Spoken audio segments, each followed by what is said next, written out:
सास की सोच। गौतम, जा अपनी जोरू को बोल, अभी थोड़ी देर में तैयार होकर नीचे आ जाना। वैसे भी सारे मेहमान आ चुके हैं। जी माँ। अरे गौतम की माँ, कब मिला रही हो अपनी बहू से? मैंने तो उसकी सुंदरता के बड़े चर्चे सुने हैं। आज हम भी तो देखे कितनी सुंदर है। वैसे मेरी बहू से तो कम ही होगी। काकी, भाभी इतनी सुंदर है ना कि हमको डर है कहीं किसी की बुरी नजर ना लग जाए। देखते हैं कितनी सुंदर है। अरे आप चुप कर और देख अपनी भाभी को, तैयार हुई या नहीं। अरे लो, भाभी आ गई। अरे कितनी सुंदर है, इसके चेहरे पे तो चांद सी चमक है। सुन रिमझिम, क्या नाम है तेरी भाभी का? सही पहचाना आपने, चांदनी है मेरी भाभी का नाम। क्या हुआ काकी, मुंह से बाहर शब्द नहीं निकल रहे? या चांदनी भाभी की चांद सी सुंदरता ने आपका मुंह बंद करवा दिया? हाँ, सुंदर तो है, पर सुंदरता से क्या होता है? लड़की में गुण भी तो होने चाहिए। मेरी बहू में सुंदरता के साथ साथ संस्कार भी है। अरे वाह गौतम, सच्ची में तुम्हारी बीवी बहुत सुंदर है। हाँ, एकदम चांद जैसे अलग चमक रही है तुम्हारी बीवी इस पूरी पार्टी में। बात तो तुम एकदम सही कह रहे हो। इस भीड़ में भी सबसे अलग चमक रही है मेरी चांदनी। आज इस पार्टी में तुम्हारी बीवी की सुंदरता ने 4 चांद लगा दिया है। कुछ दिनों बाद जब गौतम की माँ आस पड़ोस की औरतों से गप्पे मार रही होती है। माँ जी, मेरी माँ की तबीयत थोड़ी खराब है, आप इजाजत दो तो क्या मैं और गौतम एक बार वहाँ हो आए? हाँ हाँ बहू, ठीक है। जब शाम को गौतम काम से आ जाए तो अपने मायके हो आना। ये क्या, उसने बोला और तुमने जाने दिया? हाँ, अभी उसने बताया तो सही, उसकी माँ की तबीयत खराब है। लेकिन तुमने जाने क्यों दिया? तुम्हें मना कर देना चाहिए था। लेकिन क्यों? अरे तुम्हारी बहू को अभी शादी किए थोड़े ही दिन हुए हैं और वो अपने मायके जा रही है। अरे घूमने थोड़ी ना जा रही है, वो अपनी माँ को देखने जा रही है। अरे कुछ नहीं जानती, बहुत भोली हो। ये बहुएं बस बहाने बनाती हैं अपने मायके जाने के लिए। मैं तो कहती हूँ तुम अपनी बहू पे थोड़ा ध्यान दो। एक तो तुम्हारी बहू रूप की सुंदर है, कहीं तुम्हारे बेटे को बहला फुसला ना दे। अरे लेकिन वो ऐसा क्यों करेगी? और वैसे भी वो ऐसी नहीं है, वो मेरा बहुत ध्यान रखती है। तुम ना आजकल के बच्चों को नहीं जानती। शुरू शुरू में ये सास की सेवा करना, परिवार का ख्याल रखना बहुत अच्छे से जानती है और पीठ पीछे अपने पतियों को परिवार से अलग होने की सलाह देती रहती है। क्यों बहनों, क्या मैं गलत कह रही हूँ?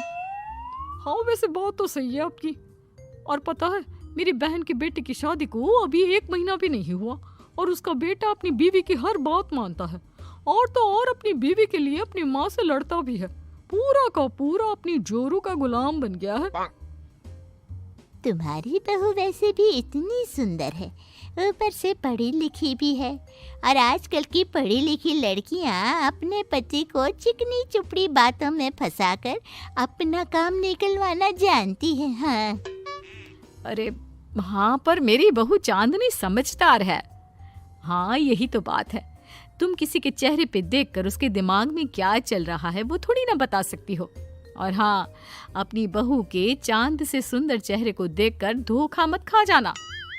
अरे जरूरी थोड़ी ना है जो इंसान चेहरे से सुंदर हो वो मन से भी सुंदर हो, क्योंकि चांद पे भी तो दाग होते हैं। थोड़ी देर बाद सभी अपने अपने घर चले जाते हैं। शाम को चांदनी और गौतम घर आते हैं। और बहू, माँ को देखाई? जी माँ जी, अब थोड़ा ठीक है। बहू, अब तुम्हारा घूमना फिरना हो गया हो तो घर के कामों में मेरा हाथ बटाओ। जी माँ जी। मेरा ये घुटनों का दर्द कभी भी शुरू हो जाता है। बहू, लगता है आज सारा काम तुझी को करना होगा। कोई बात नहीं माँ जी, काम ही तो है, काम तो होता रहेगा। आप पहले अपना ख्याल रखिए। ठीक है, अब तू इतना बोल ही रही है तो मैं अपने कमरे में आराम करने जा रही हूँ। अगले दिन सुबह जब गौतम ऑफिस के लिए निकल रहा होता है। माँ, अब कैसा है तुम्हारे घुटनों का दर्द? ज्यादा तो नहीं हो रहा? नहीं तो शाम को चांदनी आपको डॉक्टर के पास दिखाएगी। तुझे किसने बताया? बहू ने इतनी जल्दी तेरे पास मेरी चुगली भी कर दी? माँ, माँ चुगली नहीं, उसे आपकी चिंता है इसलिए उसने मुझे बताया। उसे डर था कहीं आपका दर्द बढ़ ना जाए। थोड़ी देर बाद चांदनी वहाँ आती है। माँ जी, मैं सोच रही थी हम लोगों को अब किसी दूसरे घर में शिफ्ट हो जाना चाहिए। लेकिन क्यों? और अचानक से तुम्हें ये ख्याल क्यों आया? वो माँ जी, मेरी एक सहेली अपना घर बेच रही है और उसका घर गौतम के ऑफिस के पास पड़ता है। और देखिए ना, गौतम को यहाँ से ऑफिस कितना दूर पड़ता है और आपके लिए भी बाजार दूर पड़ता है। अगर हम वो घर खरीद लेते हैं तो हमारा कितना फ़ायदा है। गौतम को ऑफिस के लिए दूर नहीं जाना पड़ेगा और आपको जब शॉपिंग जाने का मन करे आप जा सकती हो। ऊपर से वो मेरी दोस्त है तो वो हमें घर थोड़े कम दाम में भी बेचेगी। हाँ, बात तो तुम सही कह रही हो। कोई जरूरत नहीं है घर बदलने की। और तू क्या अपनी बीवी के हाँ में हाँ मिला रहा है? लेकिन माँ, मैंने एक बार बोल दिया ना, तो बस अब इसके बारे में कोई बात नहीं होगी। और ये कहते हुए वो अपने कमरे में चली जाती है। चांदनी भी उनके पीछे पीछे चली जाती है। क्या हुआ माँ जी? मैं कुछ दिनों से देख रही हूँ आप कुछ अजीब सा बर्ताव कर रही हैं। क्या अजीब सा? ऐसा ही तो करती हूँ। अगर तू मुझसे घर के बारे में बात करने आई है तो पहले ही कह देती हूँ, बिल्कुल नहीं। नहीं माँ जी, घर के बारे में बात करने नहीं आई। माँ जी, मुझसे कोई गलती हो गई है क्या? अगर कोई गलती की है तो डांट दीजिए, बात कीजिए। पर माँ जी, ऐसा व्यवहार मत कीजिए। मैं बिल्कुल बुरा नहीं मानूंगी। और अगर आप अभी बताना नहीं चाहती तो आपका जब मन करे बता देना। मैं बस इतना ही कहने आई थी। कहीं मैं आस पड़ोस की औरतों की बातों में आके अपनी बहू के साथ गलत तो नहीं कर रही? और वैसे भी वो सही तो बोल रही थी। उसने मेरे और गौतम के बारे में ही तो सोचा। वो हमारे बारे में इतना सोच रही है और मैं दूसरों की बातों में आकर उस पर शक कर रही हूँ। कुछ दिनों बाद काकी गौतम के घर गौतम की माँ से मिलने आती है। और गौतम की माँ, कैसी हो? मैंने सुना तुम घर बदल रही हो।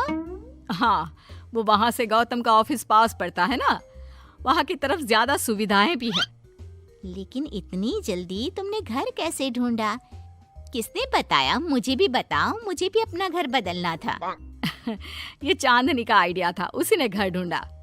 देखा, मैंने कहा था ना, इसने अभी से अलग घर ढूंढना भी शुरू कर दिया। देखो, इसमें मेरी भी रजामंदी है। और तुम क्या मेरी बहू की जासूसी करने यहाँ आती हो या मेरा हाल चाल पूछने? मैं तो बस। और एक बात मेरी ध्यान से सुन लो, मेरी बहू भी सुंदर है, उसका मन भी उसी की तरह सुंदर है। और एक बात, चांद में दाग जरूर होते हैं, पर जिस तरह आसमान के सभी तारे मिलकर चांद जैसी चमक नहीं दे सकते, उसी तरह मेरी बहू चांदनी की सुंदरता और खूबियों की बराबरी तुम्हारी या और किसी की बहू नहीं कर सकती। कहने की जरूरत नहीं। काकी कोई भी जवाब दिए बिना चुपचाप वहां से उठकर चली जाती है।